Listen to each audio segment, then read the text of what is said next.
All right, good evening, everybody. Happy Wednesday night to you. Thank you so much for joining the Royal We Live. We are going to be talking tonight about the topic of trust.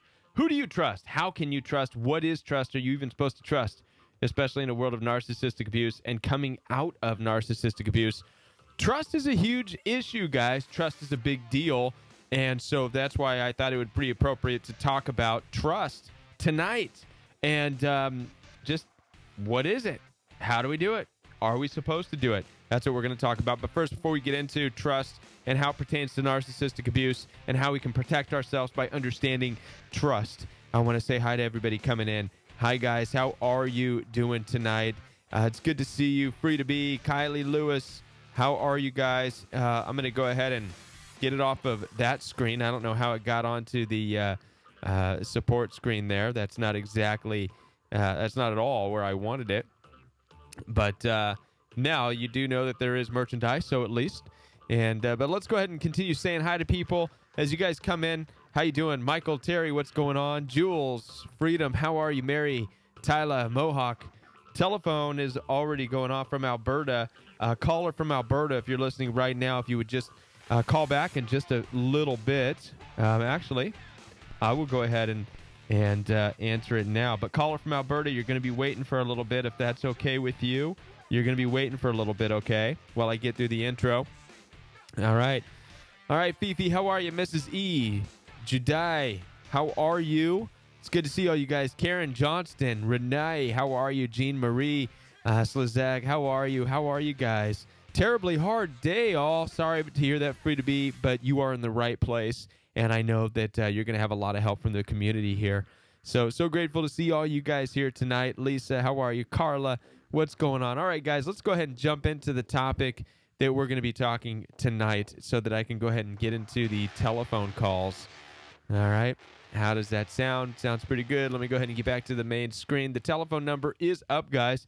So for those of you who are new to the Royal We, you're welcome to contact me. Call in, and we're going to be talking about a topic. And the topic tonight that we're going to be talking about has to do with trust coming after narcissistic abuse. As you know, your trust is probably broken completely after narcissistic abuse. But the big question is what is trust to begin with, right? What is trust supposed to be?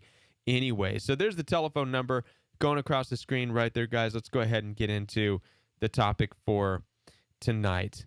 All right, trust, guys. So now I've made a video, an organic video that I've uploaded talking about trust before. What is trust? And in the video, I talk about how you go on with trust in your life. And what I say in this video is that you don't go on with trust. And I know a lot of people are going, whoa. What are you talking about, Kevin? Because trust is such a huge deal. We learn about trust in school, and we do exercises where we, fall backwards off of 5-foot platforms and hope to God somebody catches us, right? And we do all these exercises that are built around learning how to trust. But, I think that a lot of those, in a lot of ways, are misleading and misguiding. I think that ultimately we can have a certain level of understanding that there are good people out there who will do the right thing, such as catch you if you are falling. However, when it comes to understanding trust is different.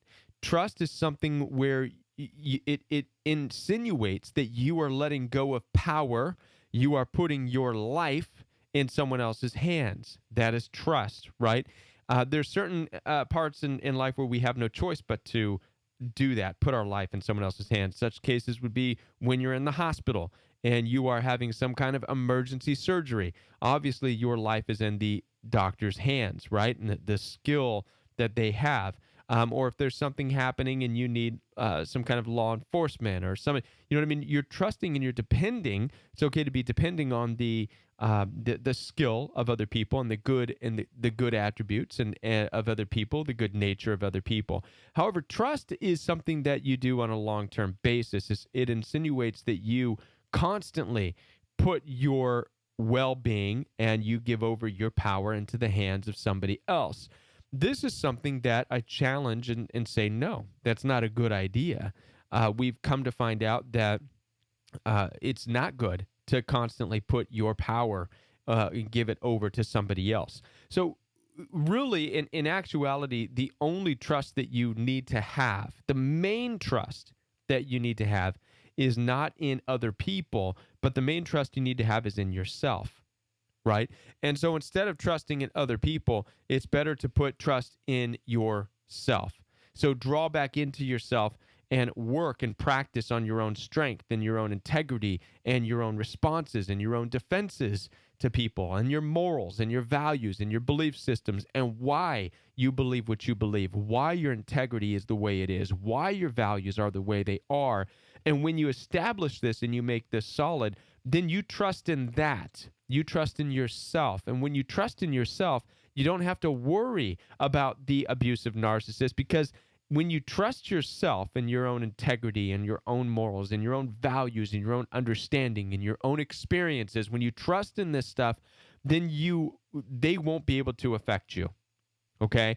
A lot of times what happens with abusive narcissists is we get involved with these people, whether it's family or friends or coworkers, and we start to develop this level of trust. We let them in our lives to a certain point where we say, okay, now I trust you with my heart, whatever that means. I trust you with my well-being. And it's a huge letdown, right? You can't trust somebody else with your heart unless unless you're having heart surgery and it's a doctor, and then you have no choice. But when it comes to relationships, you cannot hand over your well-being, your physical, mental, and emotional well-being to the hands of somebody else. That's a big no-no. Excuse me. And actually, I wanted to bring up right now a scripture that actually supports this, and because a lot of times there's a lot of believers and Christians who say that, trust or whatever, it's an unloving thing if you're not trusting in this and that, and that's not true. As a matter of fact, the Bible talks about how Jesus indicated that he did not trust anybody. I'm going to look up that scripture right now. I think it's important. Jesus did not trust the people, and it's an interesting scripture because, again, here we see Jesus was in the scriptures, he was doing miracles and things like that.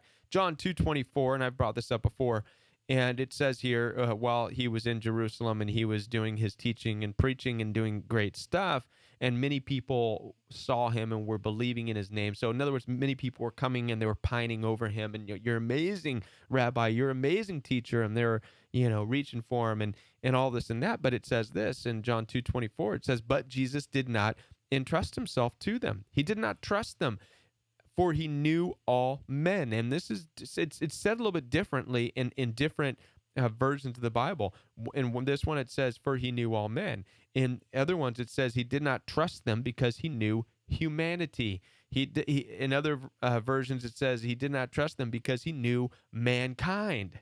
In other ones, it says because he knew all men, right?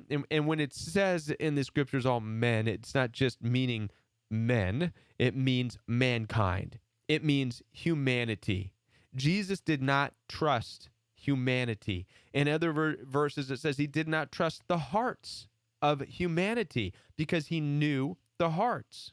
Something that you and I struggle with. We don't understand, and we can hardly fathom the truth about this inside of people. We don't understand that it's something that we can't fathom. We can't understand it. And so we go along in life and form these relationships with abusive narcissists. We hand over our power. You can hand over your life. You hand over your emotional, mental, physical well-being, and you're broken. And when you're broken, what an extreme break it is. And this is the wake-up call. When I say extreme break, I mean a lot of you guys, you lose everything, because you put every egg in life in that basket. You lost it all, everything, from the love to the house to the money, the job, the this, the that, everything gone because you put all the trust in that. And so it's better, guys, to draw back from this experience with narcissistic abuse. I see you, Alberta. I'm going to get right to you right now. I'm wrapping up my thoughts here.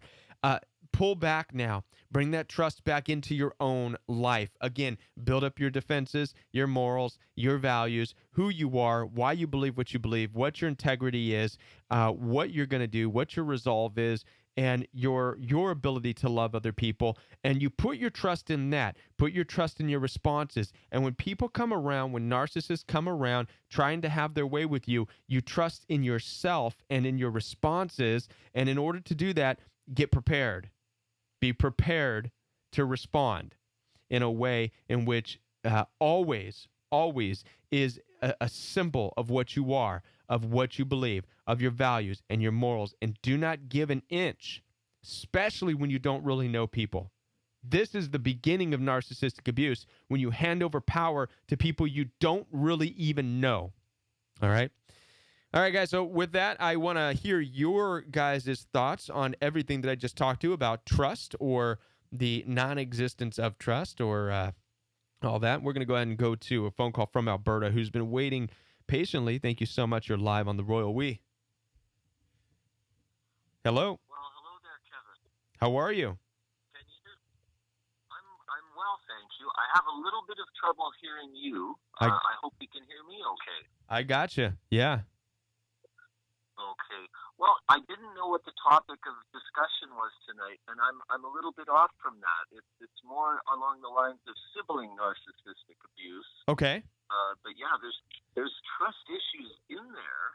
Right. Are you willing to hear this? I can hear you loud and clear. Okay. Well, how do I put it? My brother, I've come to the realization over the last several months that, he's a classic narcissist, and it really has made a lot of sense to me, why our relationship is so poor. Mm-hmm.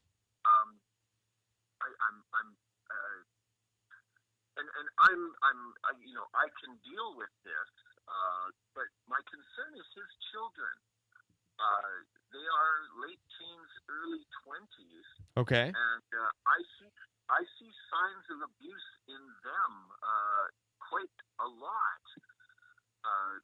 What do you mean you see signs? What do you mean by you see signs of abuse? Signs of emotional abuse, the same type of emotional abuse that I have gone through. Okay. And you see it on them? You see it happening to them, or you see them being that way? I see it happening to them, and I see them being that way. Okay. So let me ask you this question. Why is this is just in general, right? So why is it your concern? Why are you making this your concern? Because I see his children are suffering. You do. They don't know how to. They're unable to communicate with their father. They're at a time in their life where they do need some good parental support, and I'm just not seeing it there. All I see is aggression and arguments about everything. Arguments that are started by the narcissist. Well, do you live at the house with them? No, I do not. So then what are you referring to when? Well, I mean, and you got to understand, I'm not trying at all to downplay what you perceive. However, I do also have to let you know that what you're doing right now is teetering on a very slippery slope. You're not talking to me as though you're coming out of an abusive relationship right now looking for help on how to deal with abuse in your own life.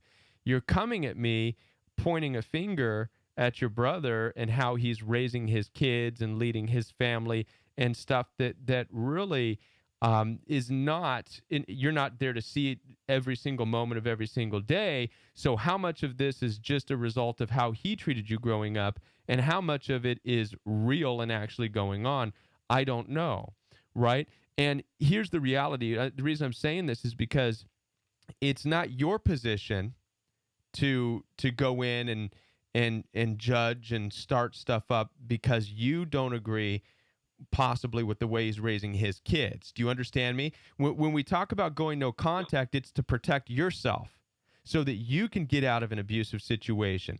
But I don't hear that you're in an abusive situation. And here's something that I often tell people. You know, the Bible tells us this: be as shrewd as a serpent, but innocent as a dove. What this means is know how to get out of a situation. And I'm not telling you not to do what's just and right. Okay. I mean, obviously, if you see beatings, if you see bruises, if you see bleeding, No. stuff like that. No. Okay, then if you don't see that, then the things that you're talking about, which are highly subjective, okay, you're saying I don't like my brother as an individual because he's a narcissist. Therefore, I want to see his kids being raised differently.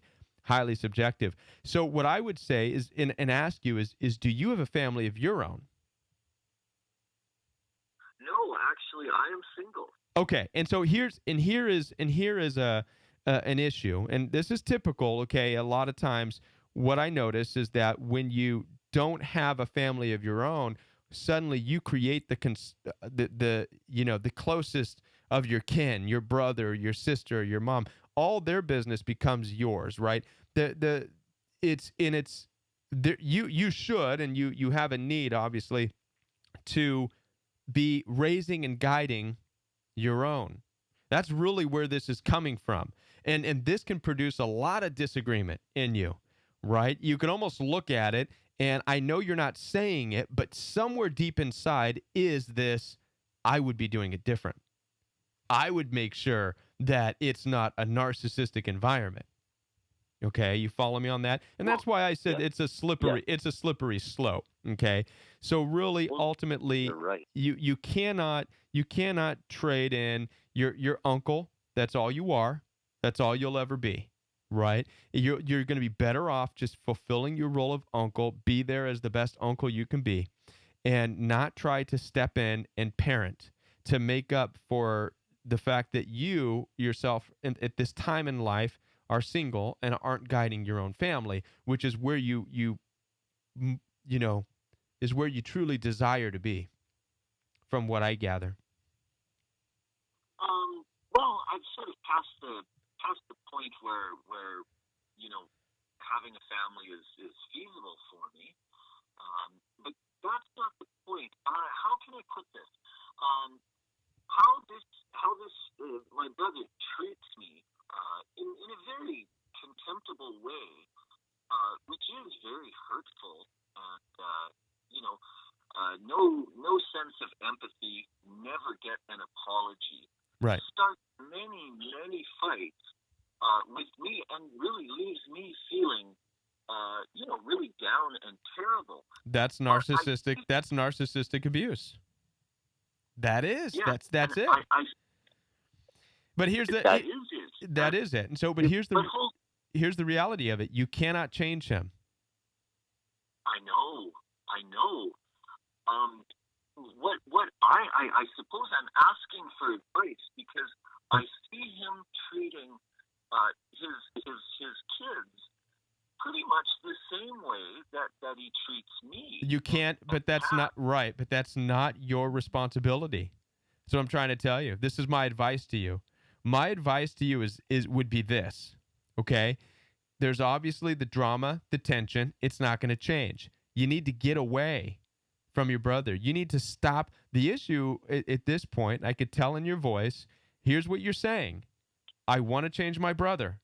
This is all I'm hearing from you, this conversation. I want to change my brother. I want my brother to be a different person. I want him to be a different father. I don't want to go anywhere.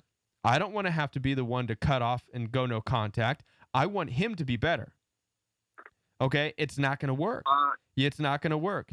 He's not going to become the person that you want him to become. So part of this understanding of narcissistic abuse is understanding that you have to be the one to separate yourself and lead your own life.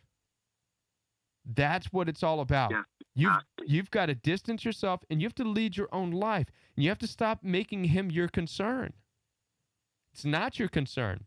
Well, His narcissistic ways very should not difficult. be your concern.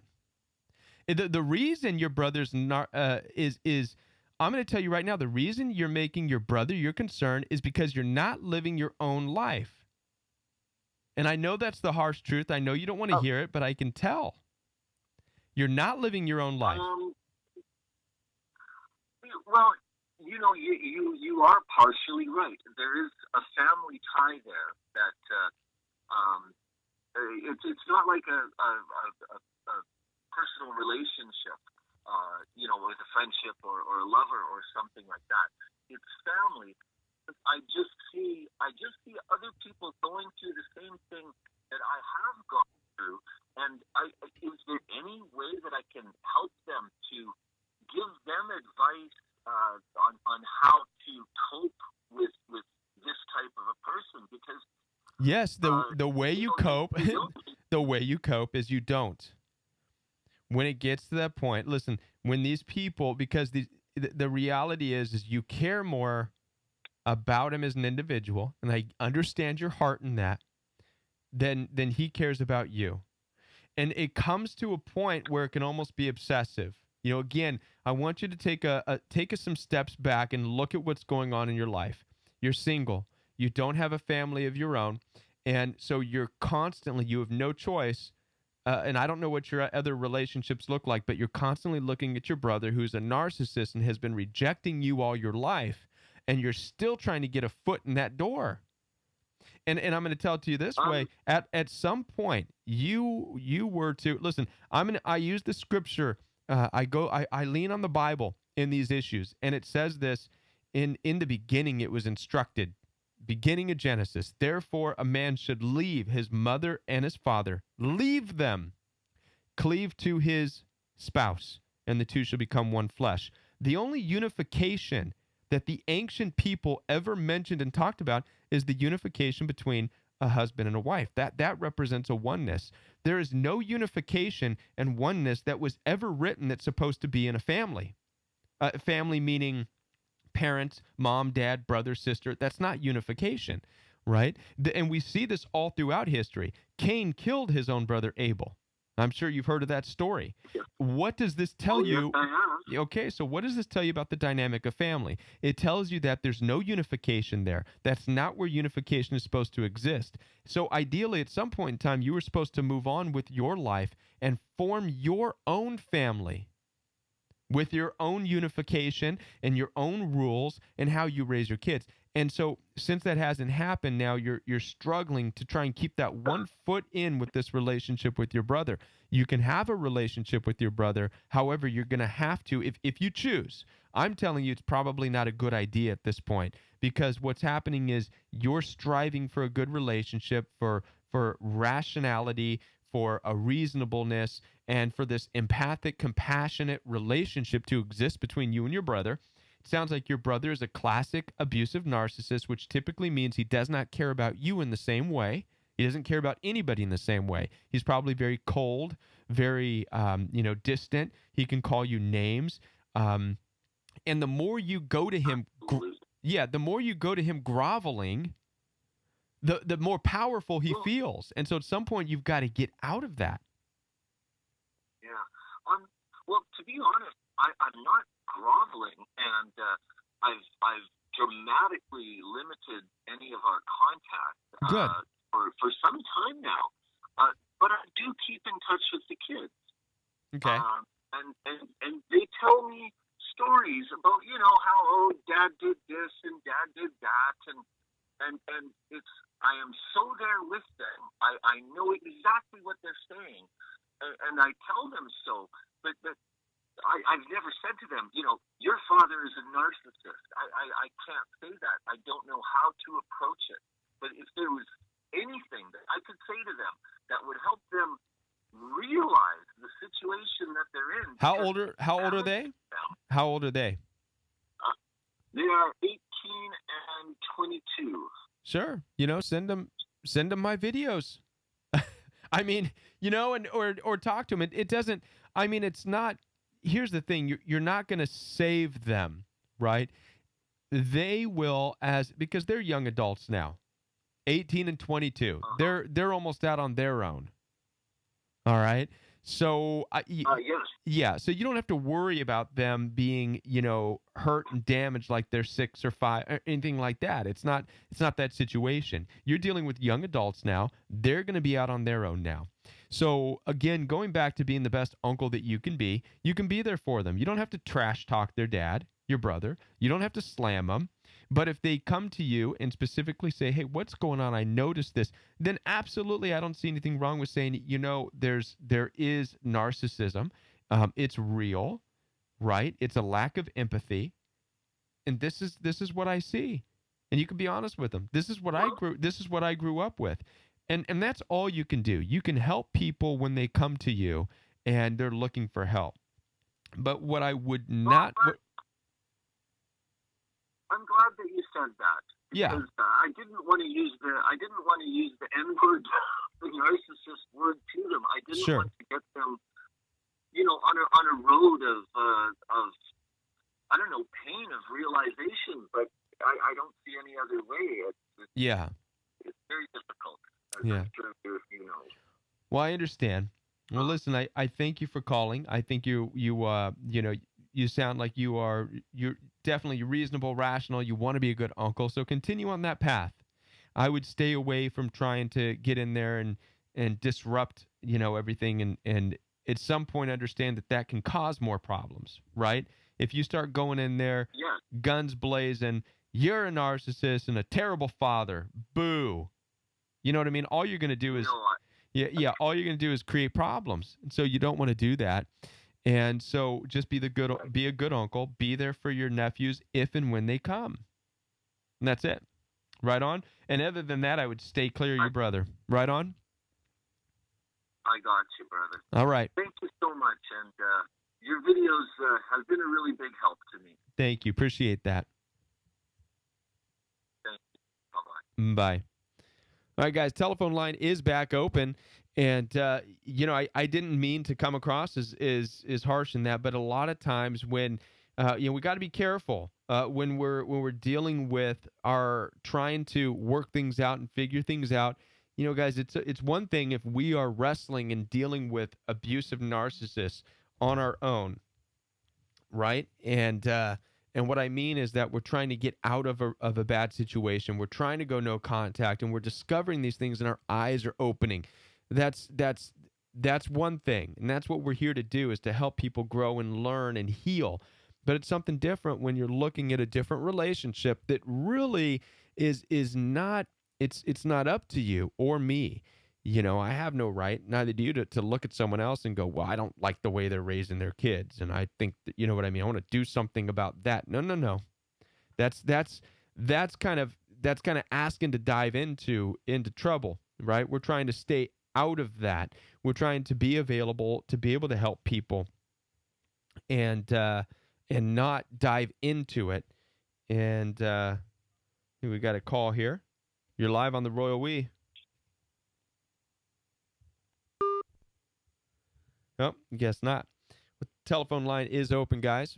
So you're welcome to call in. And I want to give a quick shout out while we're waiting for the next telephone call. And to our moderators, thank you guys so much for everything that you're doing. Blue, I see you there. Thank you so much for being here. Thank you for all of your help. Thank you for everything that you do. Guys, Blue is heading up the Facebook page, the Facebook group, rather, for the Royal We. So find out from Blue how you can join in on the Facebook group. And Taylor Zabel, thank you so much for everything that you're doing, Taylor. I'm not sure if you're there, but thank you so much for welcoming people and being there to help everybody out. And Dee Dahl, thank you so much, Dee, for everything that you're doing as well. I appreciate you being there. We got a call from Iowa. You're live on the Royal We. Hello. Hello.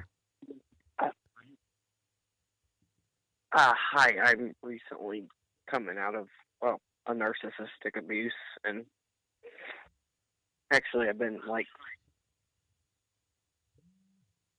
narcissistic abuse, and I've been no contact with my father for about almost 5 months now. Okay. December. How old are you? I'm 27. Okay. Okay. So is this it's in a narcissist.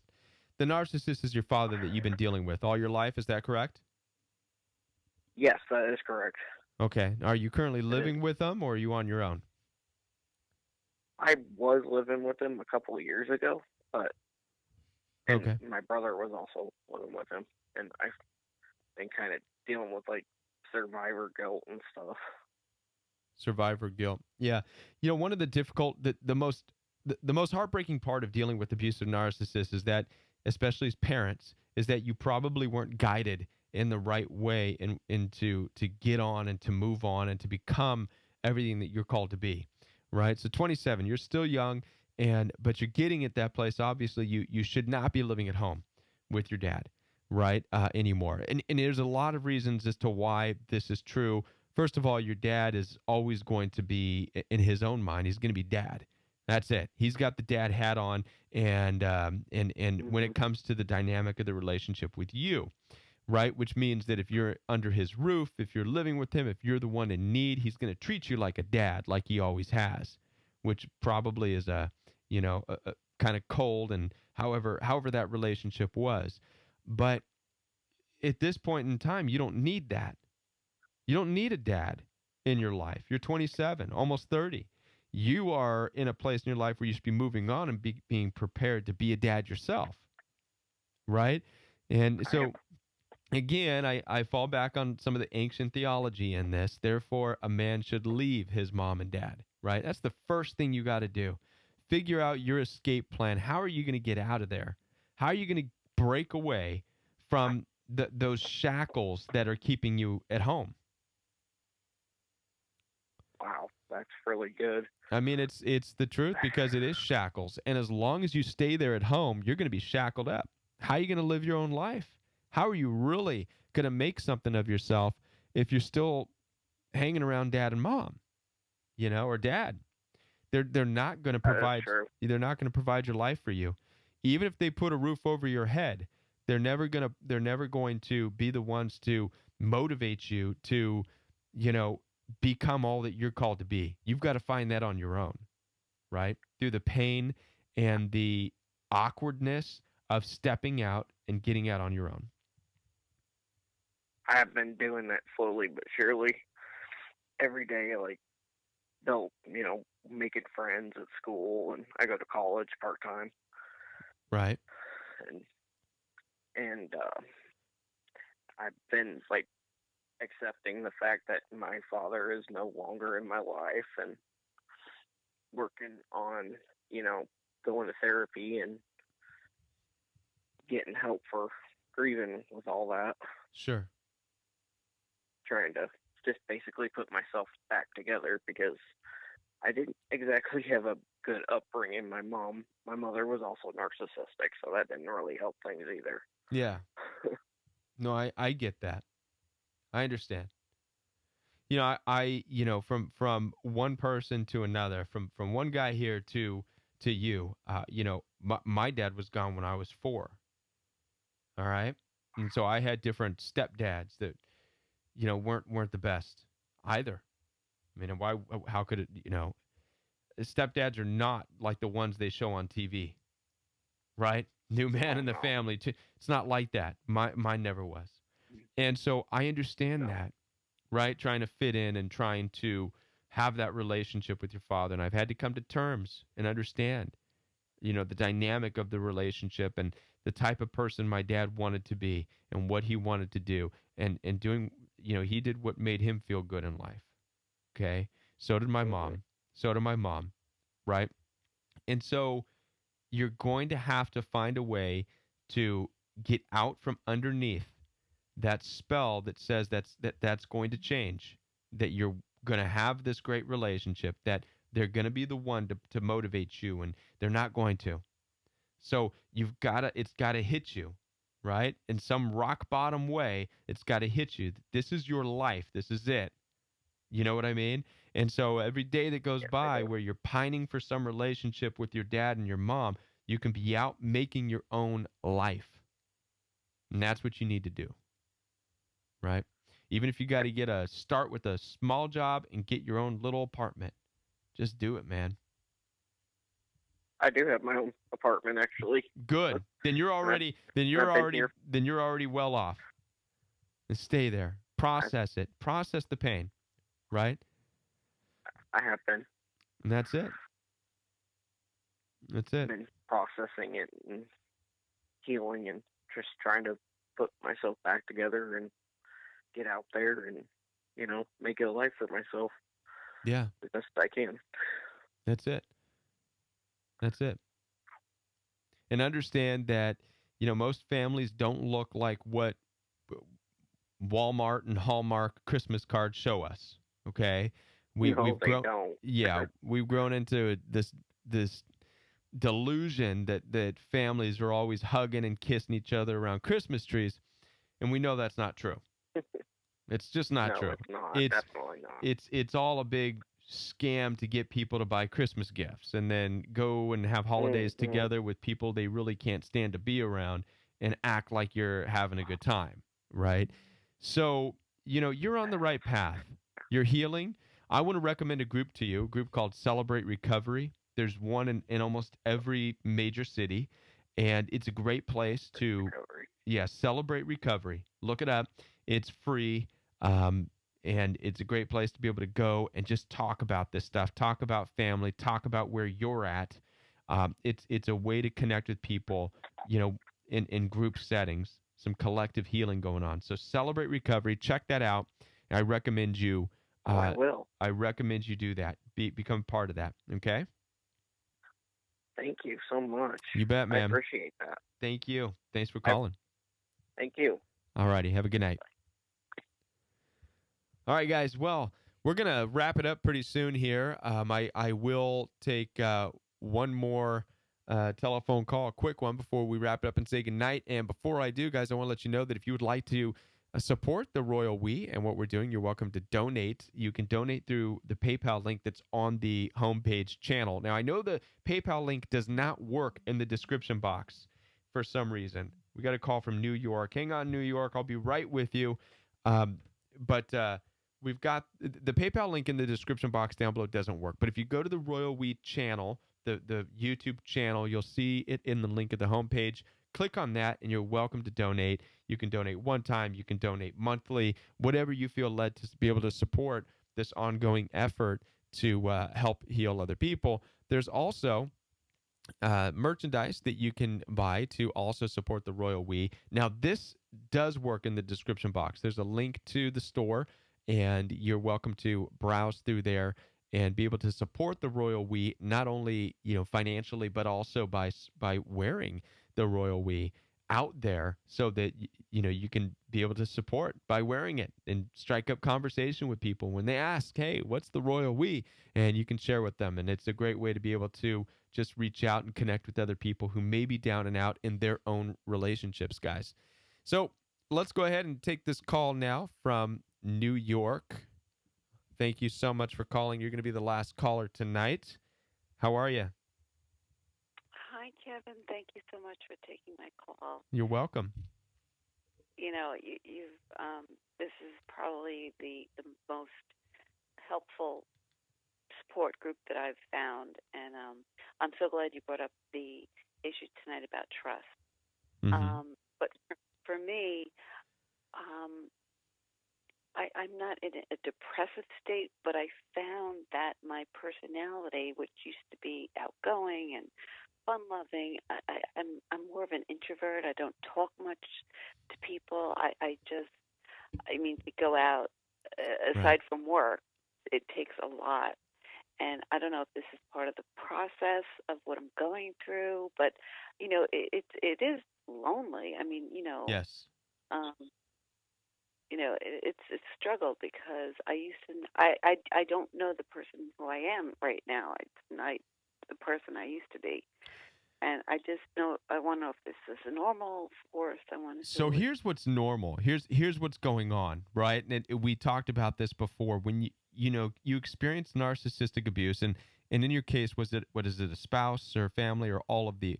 Well, I'll be honest with you. It probably doesn't matter because here's what happens with narcissistic abuse. You experience it, and it's the most painful thing you've ever gone through.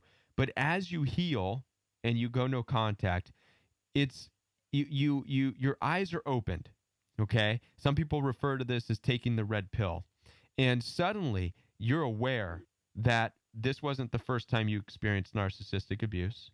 You've been surrounded by it all your life, your parents, your siblings, your classmates in school, people you work with. You've seen it all your life. And so it's not that you are no longer the same person, but you are the same person, but you're no longer in a world that you can identify with because now everything about the world is shaken up. Now you're taking it seriously. Now you're like, whoa, what people are crazy. This place is crazy. And with the times that we live in, it's getting even crazier. You know, we've always seen on the news and heard stories of boyfriends that would kill their girlfriends and get snap and go into rages, girlfriends that would kill their boyfriends or kill, their own parents. All this stuff. And we watch this stuff and we just kind of push it far out there like, well, that's somewhere else. That's in crazy town. But then suddenly we wake up and now we realize, oh my gosh, I live in crazy town. It's everywhere. Right. It's everywhere. And so this is where you're at. This is where your pain is. It's realizing I'm here and I don't belong here. You know what I mean? I'm here, but why is everything changed? Well, it's changed because now you're awakened to the idea and the reality that bad things happen, that the earth possibly is cursed, right? This was a big issue for me.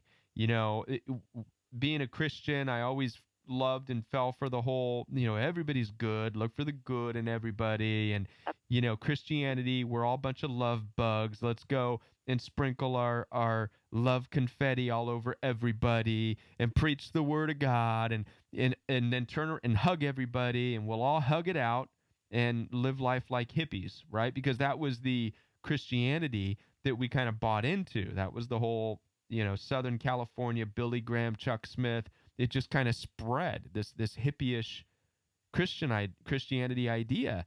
And we're realizing that, it worked for a time. It got a lot of people to stop smoking pot and start singing Jesus songs, which is fantastic. But it created this culture in this generation now where we're going, what's wrong? How come it doesn't work? How come we're loving to people, but the world's still kind of violent, hostile, very violent, very hostile, very aggressive? And now we don't know the difference. It's become enmeshed. And so we get involved with people who we find out are violent and hostile. And it's like, whoa, where am I? What's going on? Right? Yeah, I feel like the alien because I see it so much now. I mean, I can identify it with, for example, people at work. I could see through their phoniness, and I'm just like, I feel like I'm different. You said it perfectly. We feel like the aliens. That's it. We are. You are. I mean, that's what it comes down to. You, me, people, when we're waking up, because you're going to notice there's sides forming. There's a divide taking place. There's people who are hostile and violent and aggressive, and there's people now who are not, but we have our eyes wide open, standoffish. And it's, you know what I mean? And this is what's taking place. Right? And so, but you're right. And, and this is echoed all throughout time as well. It's not new, right? I believe that there was a period of time where, like I said, we kind of bought into this whole thing of everybody's good, this and that. But I've mentioned it before on the show. I'll say it again. I think personally that we live in, in this, thank God we have law enforcement and things like that. And I think the reason we have this stuff is the system in place by governments and rules and regulations is, could you now imagine what life would be like without it? Could you imagine living in a every man for himself territory? It would be horrible, right? And so this is where we're at. We see that. we see we see a lot of the truths, a lot of the ugly truths about humanity, about the earth, about the reality of the world that we live in, right? And it's unsettling. It can be very unsettling because now you can't be the same person that you were, going to the same places you used to go to, and uh, without realizing that you could be getting into something you shouldn't be in, right? And I often say this: narcissistic abuse, it's a result of being with people you have no business being with, doing things you have no business doing, going places you have no business going. There was a time in our life where we thought it was great to go to clubs and hang out and dance and party and drink and this and do whatever, meet some cute person and bring them home. Now it's like, whoa, no, that's dangerous. It is. And we're waking up So to what that. am I? Isolate myself? I mean, how do I get out of this, safe zone that I feel like I'm in? Not like Sure. my house is my safe zone. So, and I'm glad you asked that because that's exactly what this tonight's topic was trust. So, who do you trust, right? So, we know that we live in a world where you cannot trust other people. You just can't. You can't hand over your power to other people in that way. So, you build your defenses. You build your understanding. You build your morals, your values, your integrity, and you trust who you are. You trust in yourself. You trust in your faith. You trust in you carry yourself and you walk the walk that you believe in. And if you trust in this, then you don't have to worry about them, right? Because you're not going to give in to them. For example, I'm gonna just say it in a plain way, all right? Just I'm not gonna I'm going to give you a scenario. Not saying this is how it's going to be, but I'm giving you a scenario. So you meet a guy, right? And you think he's attractive or whatever. He finds you attractive, and he starts to want to take you out, and right away he starts pressuring you, saying, "Hey, let's have hey, cute, let's have sex." Okay. Automatically, you fall back in not trusting him with you and your body and in your house and in your room because you don't know him. Instead, you trust in yourself and your values and your morals and your integrity, and you say, no, I don't know you. We're not doing that. This is trusting in yourself, right? And then in time, and you might be saying, well, then how are you ever going to have a relationship? Well, I think that in time as you walk, you're gonna start to align with certain people, and you'll notice who your people are, right? And who resonates with you and who doesn't. But you have to first have your defenses, know who you are, know your values, know your integrity, know your moral, know who you are, right? And you have to trust in that. And you have to live according to that code, if that makes sense to you. And then you don't, and with that, you don't just let anybody in your life. With that, you're not, just automatically, if you trust in yourself, you're not going to just let anybody into your life because they're a sweet talker or whatever. I hope this makes sense to you. It does make sense. I just don't know how to get out and into the world again, and well, maybe there's some place.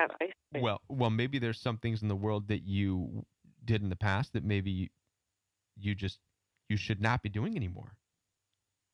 Well, I mean, even my own hobbies that I used to like, I don't even care about going, shopping or to the beach or I have like no motivation to do it. I just don't want to be outside in that crazy world. I just, I feel like it's a threat.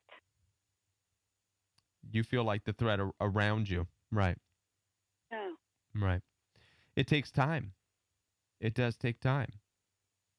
It takes time to understand that when you go out anywhere, you have to trust in yourself, trust in your own values.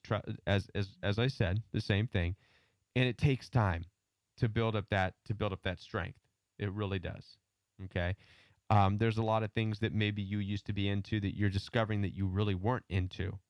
So maybe at some point when you were doing these things that you used to do, maybe you weren't really doing them because it's what you enjoyed, but rather it's what you thought you were supposed to do, maybe to meet people or to mingle. And this happens a lot. I discovered there's a lot of things I used to do that I thought I was doing what I love to do, but it's gone.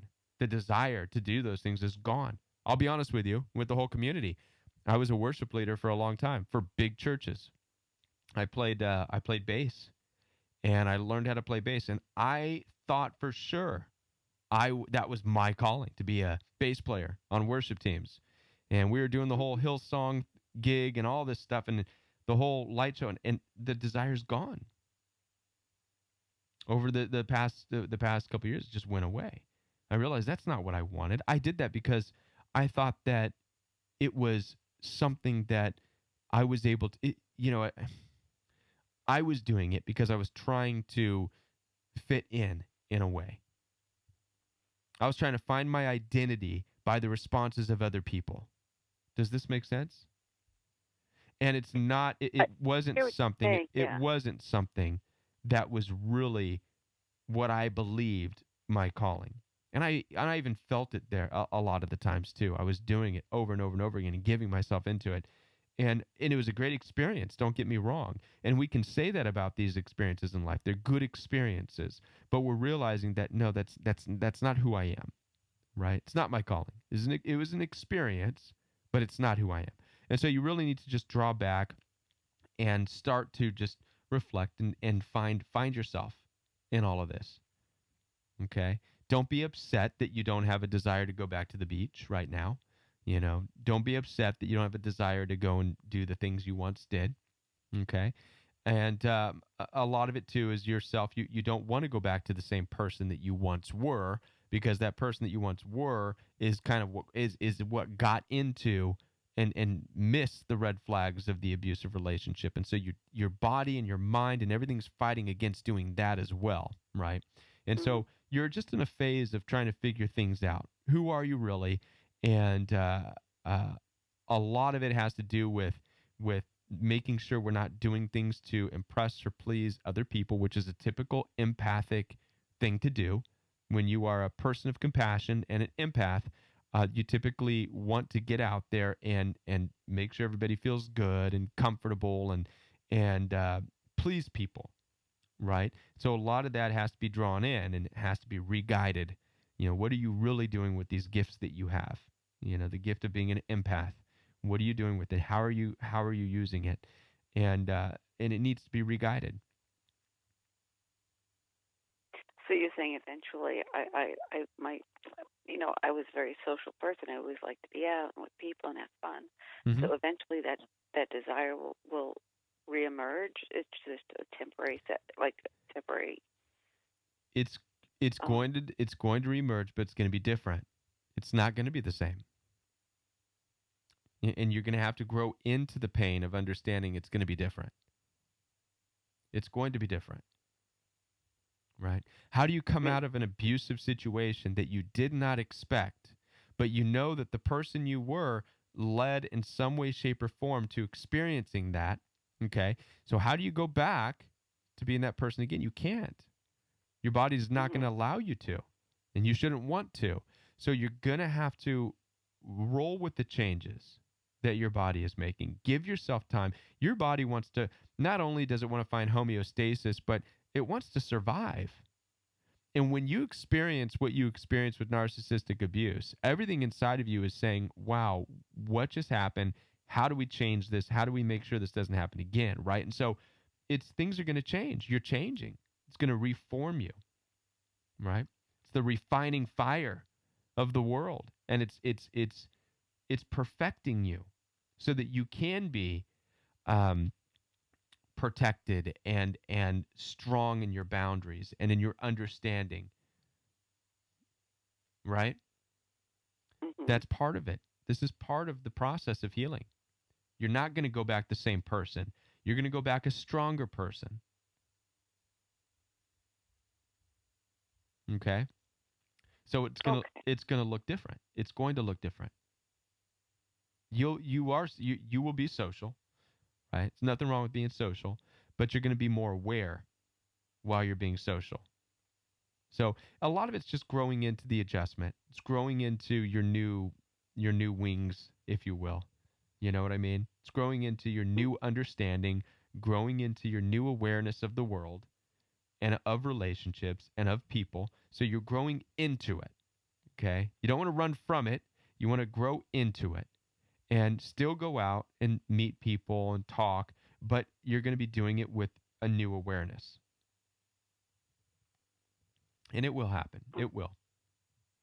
Okay, I just wanted to make sure that I'm on the right track here, because it just feels so comfortable and safe in my house. And I mean, I'd hardly even talk to people anymore. It's so not like the way I was, and it just seems bizarre to me. But Yeah, give yourself time. Give yourself time. all right, I know it's getting All right. late. Thank you, Kevin, for your advice. You're welcome. Thanks for calling. Okay, have a good night. Bye. Bye. All right, guys, we are over time. I want to thank you for everybody who called in tonight. Thank you so much. And some great topics, great things to talk about. I want to thank the moderators for hanging in here as late as they did. Thank you guys so much. And for those of you who did not get in tonight, I want to let you know that you can call tomorrow night, 10 o'clock p.m. Central Standard Time, right here on the Royal We. And I want to thank you guys again so much, guys. We're going to go to bed. I hope you guys have a great night and a great day tomorrow. All right, everybody. Good night.